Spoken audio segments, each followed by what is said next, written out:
సార్వభౌమునిగా పూర్ణ కుంభముల స్వాగతాలు పలికి రాజమేళమని ధర్మ దేవతే రాగమాల పాడే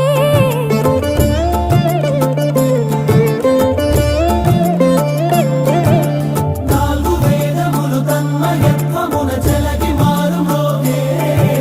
న్యాయ దేవతే శంఖమూదగా పూలమాల కురిసే రాజమకుటమే ఒసగెలే నవరత్న కాంతిని రాజనం సూర్యవంశ సింహాసనం పులకించి చేసే అభివందనం సామ్రాజ్య లక్ష్మియే పాద స్పర్శకి పరవశించిపోయే